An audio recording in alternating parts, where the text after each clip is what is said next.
ರಾಜ್ಯದಲ್ಲಿ ಸ್ಥಳೀಯ ಸಂಸ್ಥೆಗಳ ಚುನಾವಣೆ ಈಗ ಎದುರಿಗೆ ಬರ್ತಾ ಇದೆ. ಫೆಬ್ರವರಿ ಮಾರ್ಚ್ನಲ್ಲಿ ಜಿಬಿಎ ಎಲೆಕ್ಷನ್ ಏನಾದರೂ ನಡೆಯುತ್ತಾ ಅನ್ನೋ ಪ್ರಶ್ನೆ ಈಗ ಎದುರಾಗ್ತಾ ಇದೆ. ಗ್ರೇಟರ್ ಬೆಂಗಳೂರು ಪಾಲಿಕೆ ಚುನಾವಣೆಗೆ ಸರ್ಕಾರ ಸಿದ್ಧತೆಗಳನ್ನು ಮಾಡಿಕೊಳ್ತಾ ಇದೆ. ಇಂದಿನಿಂದ ಟಿಕೆಟ್ ಆಕಾಂಕ್ಷಿಗಳಿಗೆ ಅರ್ಜಿ ಕೂಡ ವಿತರಣೆ ಮಾಡಲಾಗ್ತಾ ಇದೆ. ಅರ್ಜಿ ಸಲ್ಲಿಕೆ ಮಾಡೋದಕ್ಕೆ ಅವಕಾಶ ಮಾಡಿಕೊಟ್ಟಿದೆ ಕೆಪಿಸಿಸಿ. ಕರ್ನಾಟಕ ಕಾಂಗ್ರೆಸ್ ಸಮಿತಿ ಅರ್ಜಿ ಸಲ್ಲಿಸೋದಕ್ಕೆ ಅವಕಾಶ ಕೂಡ ಮಾಡಿಕೊಟ್ಟಿದೆ.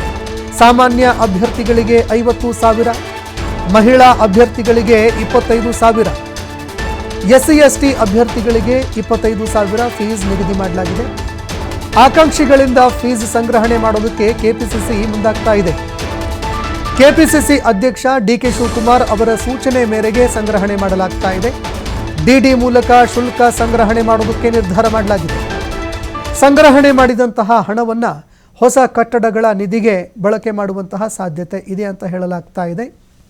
ಹೀಗಾಗಿ ಕಾಂಗ್ರೆಸ್ ಈಗ ಫೀಸ್ ಸಂಗ್ರಹಣೆ ಮಾಡೋದಕ್ಕೆ ನಿರ್ಧಾರ ಮಾಡ್ತಾ ಇದೆ.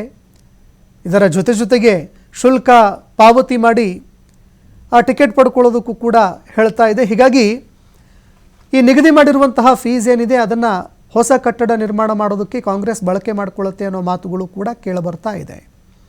ಇದೇ ಕಾರಣಕ್ಕಾಗಿ ಜಿಬಿಎ ಎಲೆಕ್ಷನ್ನು ಫೆಬ್ರವರಿ ಮಾರ್ಚ್ಗೆ ಬಂದೇ ಬಿಡುತ್ತಾ ಅನ್ನುವಂತಹ ಪ್ರಶ್ನೆ ಕೂಡ ಇಲ್ಲಿ ಎದುರಾಗ್ತಾ ಇರುವಂಥದ್ದು.